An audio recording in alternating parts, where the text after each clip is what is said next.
We are making brownies today. Hi! Today we're going to be making brownies. By we, I mean me and this girl over there. We are making brownies today. She's just my assistant, okay? She's gonna be our soup chef. That means assistant to the chef. Soup chef. I'm the chef. Okay, first things first is not to preheat your oven. Are you doing a bit? It's to get your hair out of your way.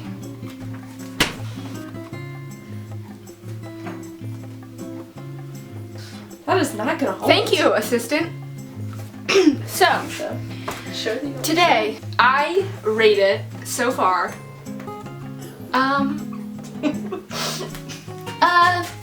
4 out of 10. Mostly for the style. I really enjoyed the style. It was a little too tight though. That deducted a few points there, and it wasn't completely effective. It fell out. But that's actually one of the most important parts of baking, getting your hair out of the way. Next, anyway, after we have got soup chef is in this.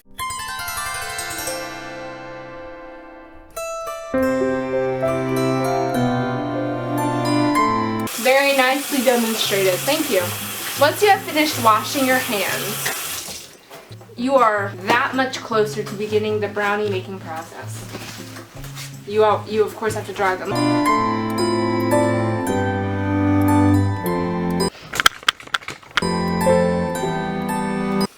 1, 2. I don't believe in running the water while I wash my hands.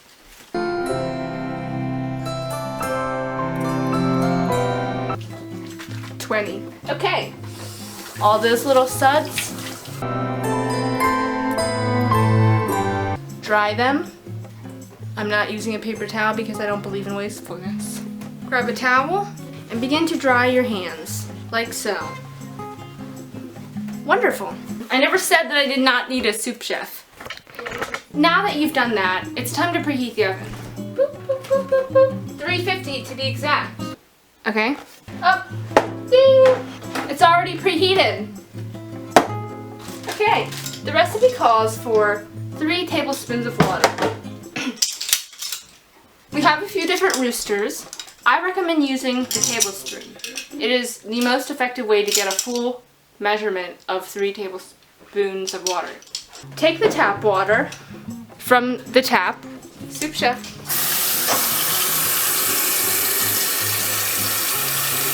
Make sure it's a good temperature. Philip, make sure to stay hydrated first. That's the most important aspect of baking. Okay. Once you have stayed hydrated, you begin to put the little bit of water in the tablespoon spot. Real water. Can you believe it? That's 1. Okay, we need another. 2. 3. Great. Half cup of vegetable oil. We need half a cup. Go to your drawer. Where's the half cup? Half cup? Everybody see that? 2/4 equal a half. Verify that, please, everyone. Aisle 3. Is everything in the shot? I don't know. Get that olive oil. We're using some good canola oil today, as you can tell.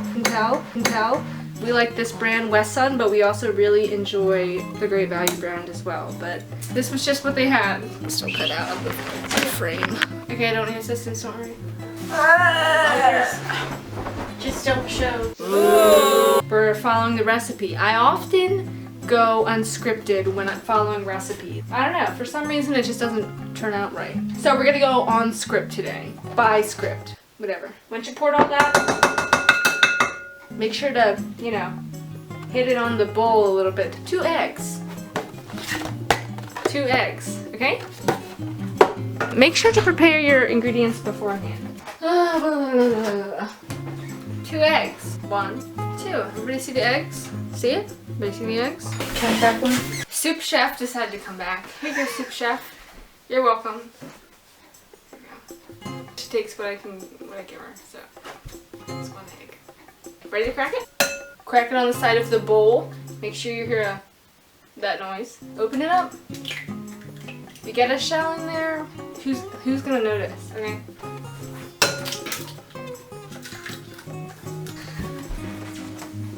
I don't recommend doing it with one hand. Make sure to compost.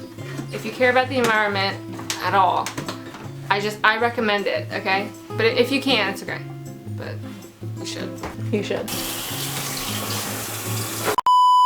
Now that we're talking about the environment, I actually find it very important to educate the audience. So if you didn't know, okay, all of that waste Teachable that you moment. do, yeah, needs to go back into the environment somehow, okay? That's why all the logs in the woods disappear, because they go back into the environment. Well, guess what? When you put all that stuff that came from the ground into a plastic bag, and then you take it to the municipal solid waste facility, okay, and then they bury it all the way down to the ground, guess what will come out of it? Gases. You know what those gases are called? Audience? Noxious gases. Sure. Methane, CO, everything. And guess what happens to the world when everything dies? I won't explain the exact science behind that one because that's a very long story. But basically, compost. Molecular formulas for Come back, methane. Soup Chef. She went to college and she learned about, what's it called again? Chemistry. And just tell the audience. CH3. Wow. That was so exactly whelming the way that I thought it would whelm me.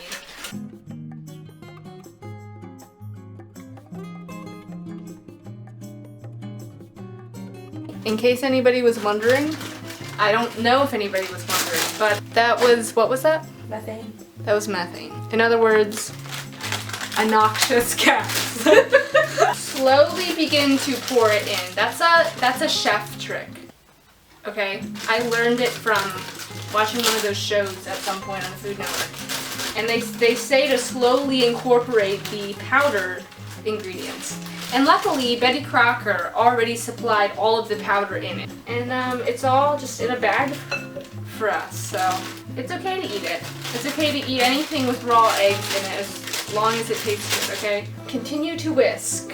Okay, this, I don't know. Wait a second, is this supposed to get too thick? Because it's feeling a little too thick right now. Is it operating at a high viscosity? It is operating at a very high, low. I forgot what that meant. I'm gonna break it. This is what you need a soup chef for. I highly recommend hiring one for free if you can afford it. I pay her.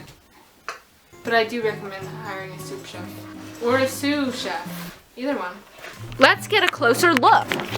Wow! Wow, that was a really cool effect. Thank you, soup chef. Great, that is the exact consistency you want. Here's our oven.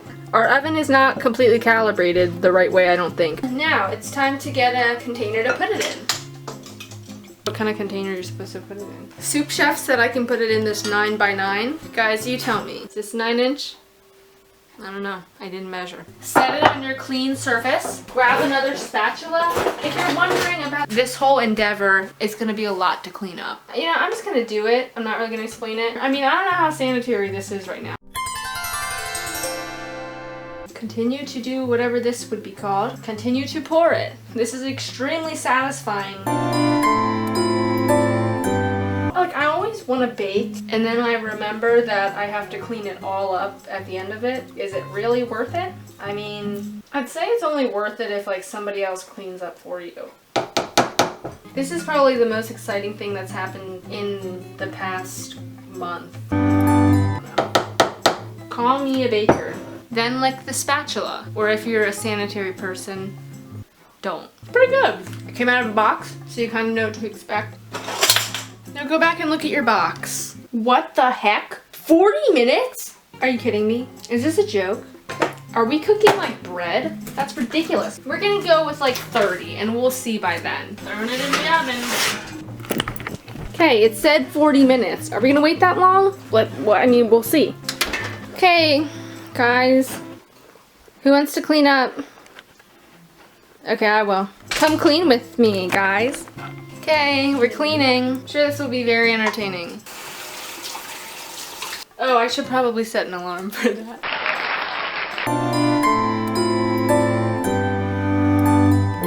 Wow, we have to wait a whole half hour. Is that really that rewarding? Drying it. If you didn't know, oil and water do not mix.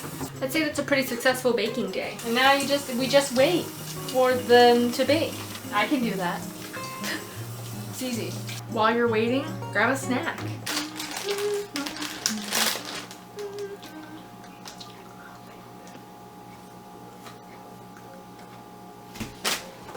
Now I'm gonna grab a LaCroix.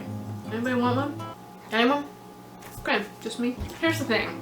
Okay, I get roasted a lot for drinking these. They're good. They're good. Anybody? They're good. Okay, we're done. I think they're done. Some oven mitts. A toothpick. Stop beeping!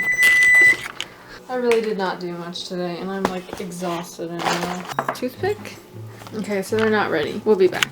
If you don't want to do it yourself, get a mom to do it. Thanks, Mom. Grab your oven mitts, everyone. And that's exactly what it looks like, everyone. Betty Crocker did it again. Thanks, oven mitts. Very solid presentation. Alright, thanks for helping us. I'm back, and I'm more tired than I was before. As you can see, people have already tested them. Immediately when I started making the brownies, I stopped being hungry for them. Okay, it tastes exactly how I would think it would taste, which is my favorite thing about making boxed things. You always know what to expect. You don't have to wonder. You shouldn't have to wonder where your next brownie's gonna come from. You know what? I have to rate it. Lack of chocolate chips only deducts half a point, but I wasn't planning on putting chocolate chips in it in the first place, so I can't deduct a full point. If I was like starving, it would be a straight 15 out of 10, but I'm not starving, so I'm gonna give it a solid, say like an 8. It's pretty good. I'd eat it again. I'd make it again. Not really, but I'd eat it again. Well, pretty tired by now. Anyway, thanks for watching. Maybe I'll come out with something else. Who knows? Okay, bye.